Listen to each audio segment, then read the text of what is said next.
Hey, welcome back to Warriors Off-Road. We've had a lot of questions about people installing trannies and trying to follow the videos, and I know there were some differences between the older trannies with the different gear ratios and the different shift forks compared to the new ones. So we've made a short video to show you how that transmission goes together, and we're specifically going to talk about the output shaft gears, the counterbalance gears, and the main shaft, its correct orientation, what the gears look like apart and together, and how it sits in the case, and then how to test it prior to putting everything back together to make sure it's done correctly. So follow us along here, and let's see how we get this training back together. All right, so let's talk a little bit about the transmission. So we got a lot of parts here. So let's examine these a little bit. So this right here, a lot of people this is your shift indicator selector cog. I've heard of it called a shift dog, things like that. What happens is that your shift forks, as this turns and you shift the lever into high, low, reverse, these tanks right here will follow this groove and allow it to go, and that will force it to go up and down, and it'll allow it to, as this rotates, you can see through the grooves, when it spins, it'll push this down, and it changes the selector of the gear. And it goes back up, and then it goes back down again, and so forth. So that'll follow that. We have two different shift fork assemblies. The first one only has one, and that is going to go into the output shaft. Now the output shaft is identified because this is the end where the sprocket goes on from the outside. So this goes out. This is the output to the gear, to the back of the wheels. So let's examine this one for a little bit. It's got two gears on here. The first one, when it's selected, will free spin. This is actually your reverse gear. Okay, and as it goes down, now you also know that there's a little bit of play. I'll put that back together here real quick. So this one, that is normal. Okay? Do not fret. That is normal. It's because these selector teeth inside of here are smaller than the opening inside the gear. Okay? So that allows that to do this. Okay, no problem. So when you're putting in a new transmission in, you'll most likely get the updated transmission or replace the one that's in there. So this is the updated version. So some of the things you want to watch for is when you're putting this back together, there's a C-clip right here. There should be a washer or a shim that just fits over there, and then this gear will fit on this one. Now this one also has bevels on there, and that bevel will face the case. So the bevel on this side will face the teeth where the nut goes. So the easy way to remember if it comes off. If this comes off, it's not a big deal. If you try and put it back the other way, it doesn't work. So obviously it only goes on one way. Boom, there you go. Now for the shift fork, the new one, it's JXRE, and it fits inside of here, real snug. You also want to know if you have this on correctly, if this was ever taken apart. There's a small webbing right here, okay, and underneath it's clear. It just clears the gear underneath it. If this was somehow put in another way, it would actually make a real gnarly grinding noise, and it wouldn't work if it's upside down, okay? So the flat side of any shift fork is always going to be facing the gear to give you the maximum clearance allowed. Okay, so again, I'm going to put this shim back on here. I'm going to put this gear on here. That is the output shaft assembly with the shift fork. You always want to make sure these are flush and straight, not bent, twisted in any way. They do get bent, but these are very flush. And the pin, if you suspect this being bent, you can take this apart and roll it on the table and check for how true this is. But I know this one to be very true because this is a brand new set. So we're going to set that aside. This is your main shaft. The new style has internal threads. The old ones have external threads. And so the new ones are shorter so you can get the clutch off without having to move the engine out of the way. Okay? So we're going to set that aside. Now we got the balance shaft assembly. Now this comes just like any of the gears you get from Hisun. You can't buy just the gear, you have to buy the whole assembly. So we're going to have one gear here. We're going to have a shift fork engagement cog there, another gear here, another engagement cog up here that's attached to the final gear. Okay, and the same thing when these are engaged, you're going to have a little bit of play. That is normal. So let's take this apart to make sure we got this correct first, so we know how it is. I've seen some of these come delivered without certain spacers and washers. Okay, so we're going to make sure. So on this side, you're going to have this gear right here, which is actually your high gear. That engages that. And there'll be a shim and a wash or in a C-clip that goes around there that holds that in place. Here's a better view of why you get that play. Okay, you're going to take this shim right here, and it goes just around the bottom when it stops there. Okay, then we're going to have this bushing right here, and you can see it has a hole in there for oiling, just like this shaft does. That's how it gets its lubrication, and it can spin all day. Then we have this shaft which goes on. Now you want to make sure, before we do this, the shift cog in there, that goes on first, then the washer, then the shim, then the gear. The gear is going to go face down, obviously, so it can engage the teeth. So we're going to do that, and we know it works. And on this side, we have the thick, tall shim that goes on here. This goes against the bearing. This gear assembly is the only one that's going to have the shims on here for the transmission. Okay. So on this side, this is held in by C-clip. It shouldn't be a problem, and we'll make it all good to go. Now this one does have a shim that was stuck in the case. I always made sure this one's a little bit smaller, and it fits on there too. So if you're never sure, if you get it all apart and you're not sure which shim goes on, there's an obvious difference in these two shims. You can see it right there. So the big one can't go on this side. It's got to go on that side. And the tiny, thinner one goes on the bigger side. So that's how that should look. And again, when we're putting the shift forks together, which is here is the big one, the new style. So this one's going to be a JX32L and a JXR32. Okay? So we always want to check for excessive wear inside, out. These look really good.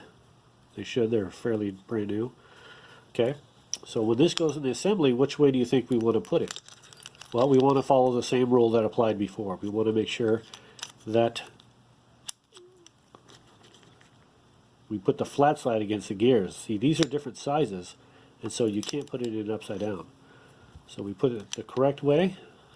Slide that up, and look at that. And again, the flat side always faces the gear. See how much clearance we have?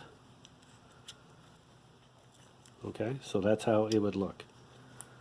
Okay, so the smaller gear is going to have the side with the spring. The bigger gear is going to have the side without the spring. So now what we're going to do is we're going to install this inside the engine, or inside this transmission assembly, and then I'm going to show you how this works. But this is going to be your, you got your low gear, your high gear, you got your reverse gear, and of course everything inside is neutral. So it's a little tricky to put it in. Now this is a cutaway of a case that was broken, so we want to use that. But again, this one's the deep side. You can see how deep it is here. The other side of the engine case is very shallow. So traditionally it's easier to start with the deep side. So that's what we're going to do. Now, the way this goes in here, obviously the output shaft is going to go through the case and come out on this side. Okay, so we know that the output shaft goes here, which means that it's following the shift shaft will slide in this one here. Okay, so we're going to have that kind of off to the side here, kind of pre-assembled.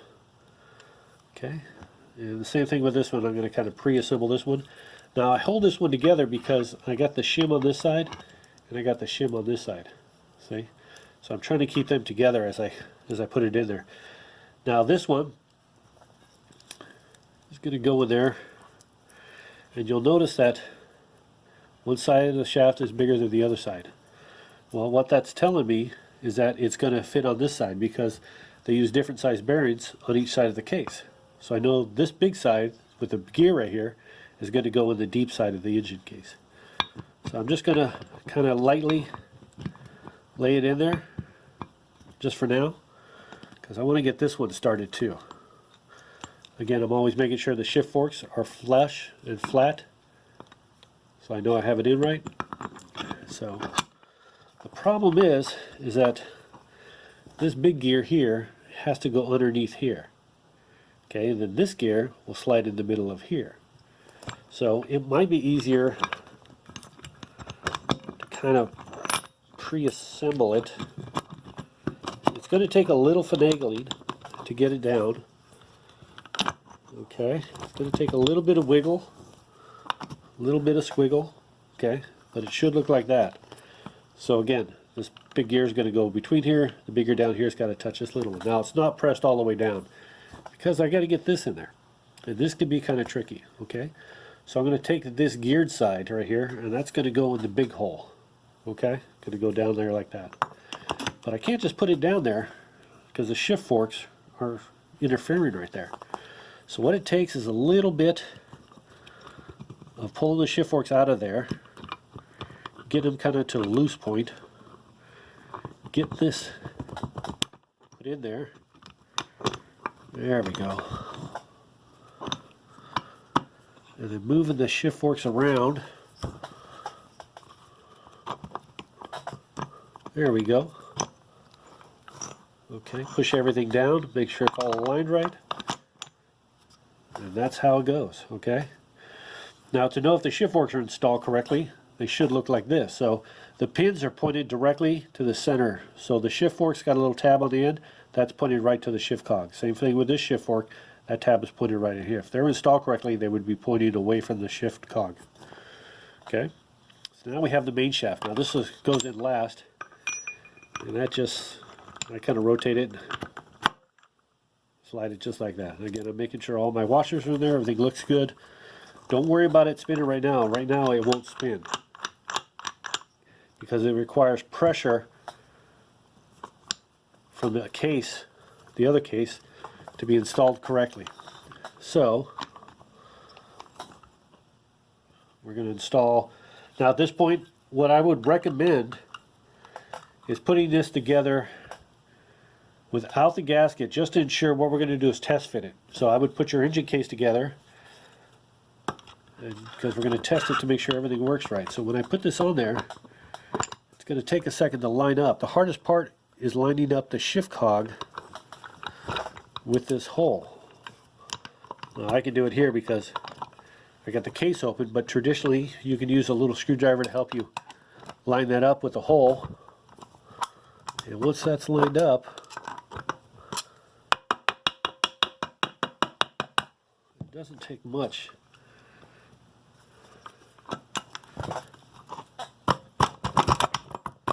See, it just kind of slid right back to get right together. Okay, so we'll do a little. I never want to force anything. So what I'm going to do here is a little tricky, because what's happening is that the shift cog wants to stick out, but this spring is kind of preventing it from coming out all the way, so it's going to have a little bit of a gap, so I can't test it. So what I want to do, I'm going to take the shift star indicator, and on the other side it's got a little hole, okay? Well, that's going to line up. I can just take a screwdriver here and hold it out of the way. That's going to line up with that pin right there, okay? So I'm going to take that, line it up with there.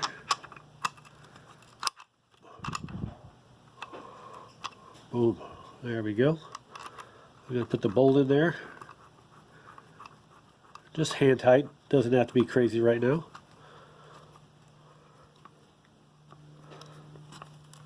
And that's what helps us ensure that it's, now you can see the cases will go together now.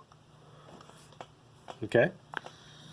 So what I'm going to do, and what you should do, is find a few, just get a couple bolts. We're just going to hand tighten them. We're not going to do anything crazy tight here. And we're just going to make sure that this is working properly. So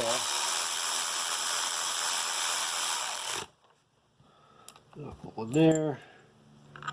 Maybe, normally you can just get away with a couple bolts in here. You don't have to put a ton of them in here. Okay. Maybe one more down here. Okay, there we go. So now what we got to do is when I turn this, you can see the shaft moving, all right? Okay, I'm going to start neutral. What I did was I took a screwdriver through that little slot right there. Then go to reverse. Neutral is always going to be facing towards the front of the engine, okay? Not towards the gear selector. It's going to be facing this way. So if you have it some other way, that's going to be low and high, then you'll know. So when you put it together, try and have that selector there. So as we spin this, there's only two gears spinning right now, this gear and that gear. And then you'll see the gear down there. Everything's in neutral. So I'll spin it a little bit slower for you so you can see everything. Okay? So we're in neutral. Now this engine case is always going to be spinning this way. This is the way the belt goes. Okay? You see my hand the way I rotate it. Okay? And we notice that the output shaft is not turning. That is neutral. Okay? So what we're going to watch is I'm going to put it in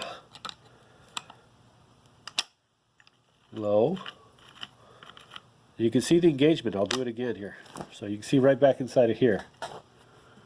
So I'm in neutral. It's not engaged.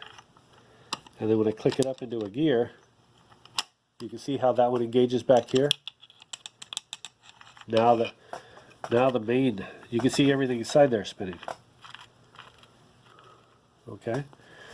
And then if we want to go up one more, you'll see this one disengage and you'll see this one engage. Okay? So that's what it's doing. I'm still spinning the same direction every time. I'm going to go back down.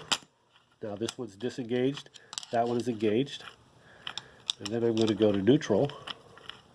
It's going to take that one out, so none of the gears are engaged right now. But this is always spinning. Okay? You can see inside there. And then what we're going to do is we're going to go back to reverse. And then when I engage reverse, you hear it click. You can see the shaft is actually spinning the opposite way now. Because what we've done is we've engaged the lowest gear inside there. So again, I'll do it from this angle, see if you get a better view. So I'm in reverse right now. Now we're going to disengage that counter shaft, or disengage the output shaft. There we go. Now we're neutral. Now we're going to go up the first gear, you can see it. Then we're going to go to high. That disengages, and then it engages this gear. Okay, so we're going to go back down one more time. That one gets engaged. And if that disengages the top one, because now we're neutral. And if we look real close, you might be able to see that bottom gear get engaged. See it clicking there? Now it's engaged. As I rotate this forward, the shaft is turning backwards. Okay? That tells me the transmission was set up properly. It's installed here correctly. So now if I need to, I can take this apart carefully. Remember, this is just hand loose, so I'm going to take the star out of here and put the gasket back in between the cases and get it going. I'm going to give you another look on that shift star and what that does to this thing. So that's the shift star right here. So when I turn the shifter, it's changing that. And that's what allows it to be in the exact right spot for the shift drum. Now I'm in neutral again. Okay, then I go to reverse. So that's how you do it. So at this point I would take it off, just the shallow side. I would inspect everything to make sure it's all good. Make sure you didn't lose any of those shims. The shims, sometimes they'll stick to the bearings. I'll put the paper gasket in there because I know the transmission is working properly now. It rotates 360 degrees. I'll put the engine back together, torque it all down. Now these, all these here are 6x1.0 bolts, so they're all going to be torqued to 8.5 foot-pounds, these tiny little guys, all the way around the case. So I hope that better explains about the transmission, how to install it, what it looks like when it's doing it, and how it works. If you have any questions, give us a call at warriorsoffroad.com, and we'll be more than happy to answer any questions you have. Thanks, and have a great day.